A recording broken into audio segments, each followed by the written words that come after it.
Can you tell me what the difference is between this scene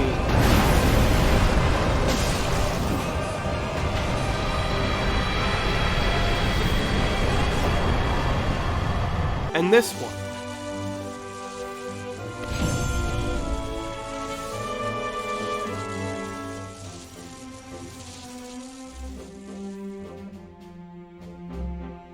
Well, obviously a lot, because they're from two different games, but what I'd like to discuss is these 2 points. It should come as no surprise that to keep you playing, games will reward you with various different things. However, the form that these rewards take varies from game to game, and the effect that they have on you is dependent on what form they take. What we're going to talk about is the 2 kinds of rewards that games can give you, and how they affect your gameplay experience. Let's look back at those 2 shots from the start. The biggest difference here is the intrinsic reward versus the extrinsic reward. As their names would imply, an intrinsic reward is something that you feel within yourself, the happiness, excitement, or relief that you feel after accomplishing a task. Meanwhile, an extrinsic reward is something positive given to you or something negative taken away. Thus, when you finally land that final swing on the Dark Souls boss and you watch it fade away as that glorious cry of victory appears on your screen, you gain a rush of relief and pride in yourself. Finally, you did it. You overcame the challenge and proved that you are capable of anything now. Sure, you typically get some souls and maybe an item drop, but I highly doubt the first thing that you're going to exclaim is, "Fuck yes! 30,000 souls! Let's go!" Similarly, whenever you find a new bonfire, you get to take a nice long breather and be proud of yourself for getting through the gauntlet leading to it. You could argue the game is giving you the bonfire, but really the bonfire was always there, and the accomplishment it's rewarding you with is not finding it, but fighting through all the enemies leading up to it.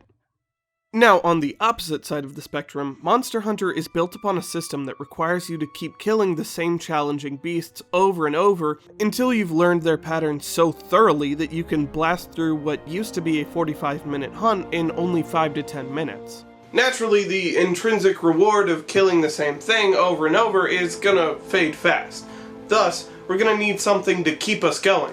Here's where that screenshot from the beginning comes into play. Just about every single thing here is an external motivator. You've got a, hopefully, badass screenshot of the final moments, how fast you completed the quest, points, money, and most importantly, the rewards. These little icons are arguably the most important thing in Monster Hunter. If it weren't for this collection of monster parts and bonus bits that you get at the end of every quest, the game's core gameplay loop would be near pointless to interact with. For those unaware, you don't level up or get new skills in Monster Hunter. Instead, you must make stronger armor and weapons that complement your skill set and keep you from getting one-shot. To make these armor and weapons, you need to collect monster parts from the various hunts you go on.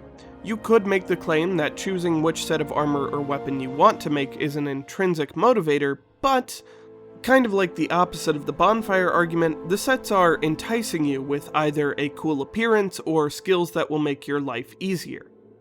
AKA extrinsic motivators. However, with both of these motivational systems, you cannot rely solely on one or the other. Over-inundation of external rewards with no drive to receive them will lead to them being valueless. That's why you fight for those ultra-rare drops to get that same boost of energy that you felt when you first fought the monster. The drive for those new armor and rare drops are what keep the intrinsic motivation active despite them being fueled by extrinsic motivators. On the opposite side, Dark Souls does have to give you those souls, bonfires, and level ups to let you feel like it wasn't all pointless. While you do get a rush after beating a difficult boss, if that is all you got, then you'd probably be left thinking, wait, that's it? Just so happens that the extrinsic motivators are like the toppings on your intrinsic sundae. I hope that made sense. Alright, let's look at how some other games handle this extrinsic versus intrinsic balance. Tell me, does this look familiar? Someone's got a death wish. I want your heart. Well, if you're anything like me, which is to say bad, then you'll be seeing this screen way more than this one. The reason that many of these free-to-play and occasionally premium games have this leveling system is pretty simple. It's to give you a sense of progression and accomplishment despite your losses. I mean, let's be honest, this number means nothing outside of this is how long you've played. Sure, winning gets you to the higher levels faster, but if I were dedicated enough, I could be at the same level as someone who wins a whole lot more, but just plays less of the game. If you win a game, you don't need any other validation. You did it, you won. But if you lose, then the game still allows you to gain a sense of progress and improvement through experience points, levels, and the occasional rewards like loot boxes or currency. Imagine how depressing it would be if right after you lost, the game just forced you back to the home screen with the bitter taste of defeat in your mouth. You wouldn't want to play after that. If you win, then you're riding high, you might be on a roll, you should keep going. But if you lose, it's totally fine, you're still moving forwards. You should just keep pushing. On the opposite end of the multiplayer spectrum, cooperative games like MMOs have to rely more heavily on the extrinsic rewards, as they are often much more reliant on replaying the same missions or quests over and over. Playing the same raids for hours on end and pressing the same buttons over and over would very quickly wear thin if it weren't for those sick loot drops, baby! Let's get those mounts, let's go! That's a thing, right? Mounts? Right? I don't play MMOs. What I don't get is that people will describe games like Dark Souls as so rewarding, but then you get Monster Hunter, which is more literally rewarding because it gives you more rewards. I guess based on the definition of rewarding, then yes, Dark Souls is technically more rewarding, but what I'm trying to say is words are stupid. What did we learn today? If you're going to make a video game, deciding on how you reward your players is going to be a vital aspect of keeping their attention on your title. Step 1. An intrinsic reward should be how the player first comes in. They should be fascinated by something inherent to your game, the setting, story, or gameplay. Step 2. Start handing out the extrinsic rewards to hold their attention. Their fascination with your base concepts can only carry them so far. Teach the players what they're actually fighting for, whether that be more story content, money, cool skills, or resources. The sky is the limit here. Step 3. Begin to set the final balance of intrinsic versus extrinsic rewards based on your game's systems.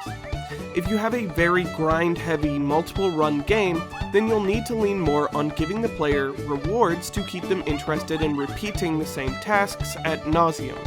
Alternatively, if you're aiming for having a straightforward but more difficult experience, the sheer rush of pushing past your limits and toppling the challenges presented will carry most of the experience, with proper sprinkling of literal rewards so they don't feel like there's no other purpose.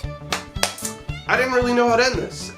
If you're here, you probably like video games, so why not join me Wednesday, Friday, and Sunday from 8 to 10 p.m. Central Standard Time on my Twitch, where I obviously play games.